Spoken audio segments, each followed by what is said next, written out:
Keir Starmer has finally declared war, but not on the enemies of the British people, not on the flotillas of illegal migrants arriving on our shores day after day, making a complete mockery of our sovereignty, not on the epidemic of knife crime turning our city centers into no-go zones after dark, not on the crippling inflation, the direct result of decades of failed policy that forces pensioners to choose between heating and eating. No, the Prime Minister, in an act of staggering cowardice and breathtaking tyranny, has aimed the full, terrifying power of his office at a single, newly elected member of Parliament. Her crime? She had the audacity to say what millions of people across this fractured nation are thinking, feeling, and whispering to each other in their own homes. She dared to admit that she feels like a stranger in her own land when she turns on the television. And for that heresy, she has been branded. For that truth, the entire establishment has demanded her head on a pike. It leads us to the most terrifying question of all. In Keir Starmer's Britain, how long before feeling unrepresented in your own country becomes a hate crime? Do not believe the headlines you will see tomorrow. Do not listen to the baying mob on the BBC or Sky News. They will tell you this is a racism row. They lie. This is not a row. This is a premeditated, cold-blooded political assassination. This is a public execution staged in the modern-day Colosseum of social media, designed to terrify anyone else who dares to step out of line. Let's be clear about what happened.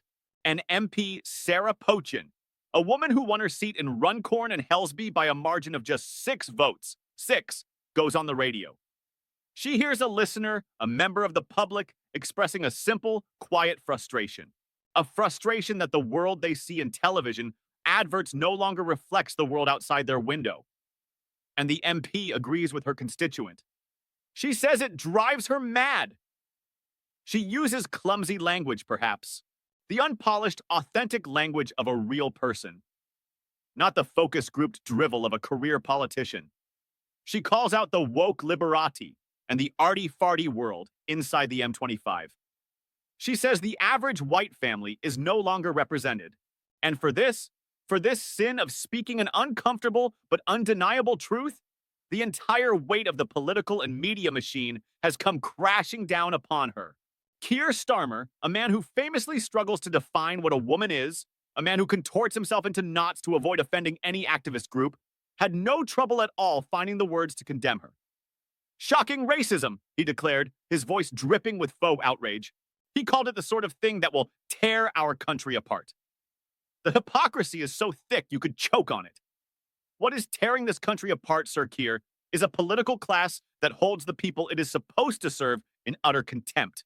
What is tearing this country apart is an elite that lives in a completely different reality to the rest of us and punishes with extreme prejudice anyone who dares to point it out. This isn't about racism. This is about fear. Labour are terrified. That 6-vote Reform UK victory in a seat they took for granted sent a shockwave through their headquarters. They know the dam is cracking.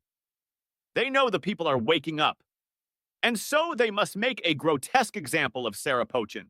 They have to destroy her, humiliate her, and brand her with the most toxic label in their arsenal to scare you, to scare all of us back into compliant silence. This is the brutal, unforgiving reality of Starmer's 2-tier Britain. It is a system of rewards and punishments meticulously designed to protect the powerful and crush the powerless.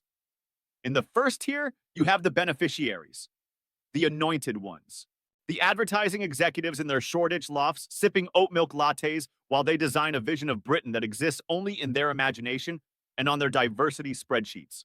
The DEI consultants, the high priests of this new woke religion, who are paid a king's ransom by corporations and government bodies to lecture hardworking people about their supposed privilege and unconscious bias. The BBC presenters and the media commentators, all nodding along in furious agreement from within their metropolitan bubble, calling for resignations, demanding apologies, virtue signaling for their own tiny, closed-off circle of friends. For them, Starmer's condemnation is a validation. They are the righteous. They are on the right side of history.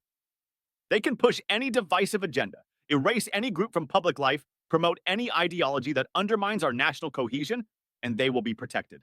They will be praised by the Prime Minister himself for their progressive vision. They are untouchable. And then there is the second tier. That's where you are. It's where the people of Runcorn and Helsby are. It's where the pensioner in Hartlepool is, the factory worker in Sunderland, the small business owner in Dudley being crushed by regulations. It's the real Britain, the one that exists outside the N25 echo chamber. In this tier, you are not allowed to have a voice. You are not allowed to feel frustrated. You are not permitted to notice that your culture, your heritage, and your very identity are being steadily and deliberately erased from the public square.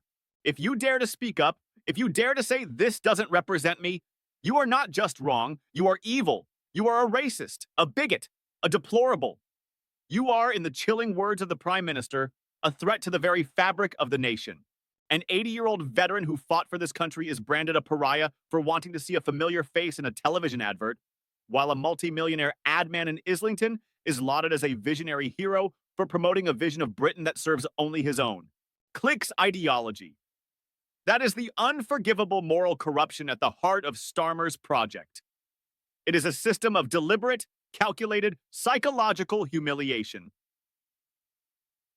And who is the chief architect of this national humiliation? Sir Keir Starmer, the man who now poses as the nation's moral arbiter, the Grand Inquisitor of impure thoughts. This is the same Keir Starmer who knelt in submission for Black Lives Matter, a radical political organization whose activists have called for the defunding of our police and whose protest descended into chaos and violence.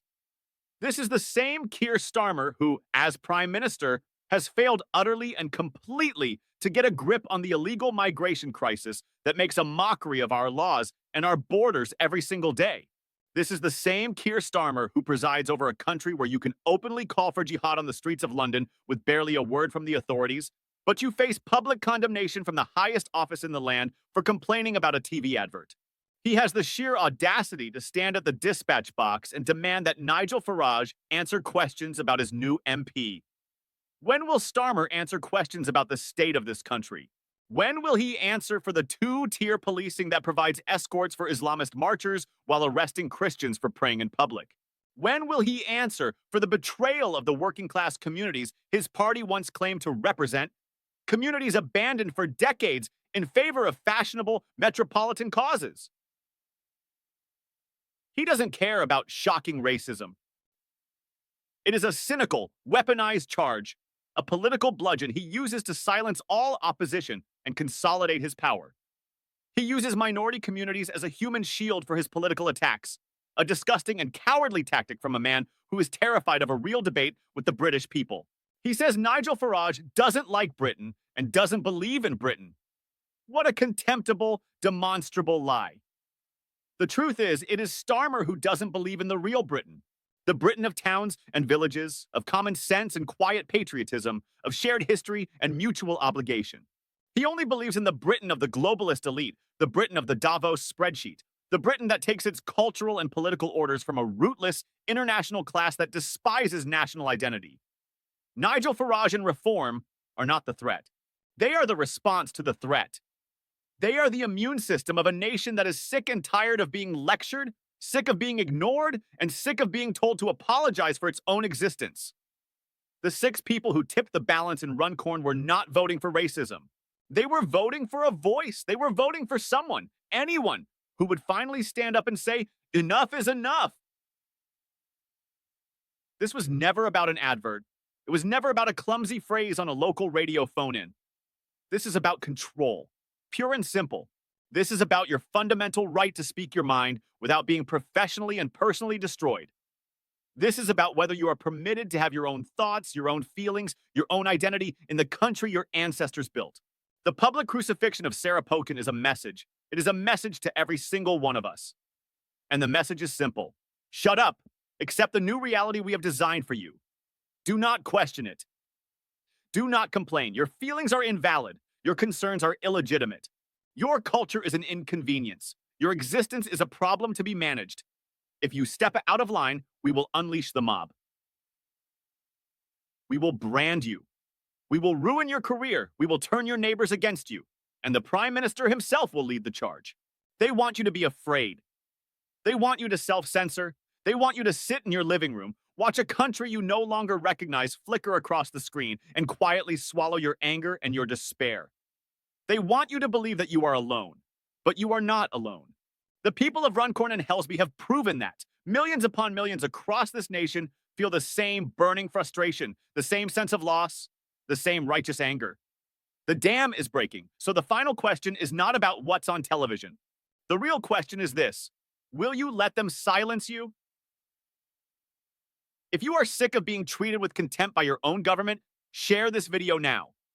If you believe you have a right to a voice in your own country, a right to your own identity, then share this video. Every share, every comment is an act of defiance. It is a flare sent up in the dark. It tells them that we are not afraid, we are not alone, and we will not be silenced. Comment, "I have a voice" below, and let the establishment in Westminster hear our roar.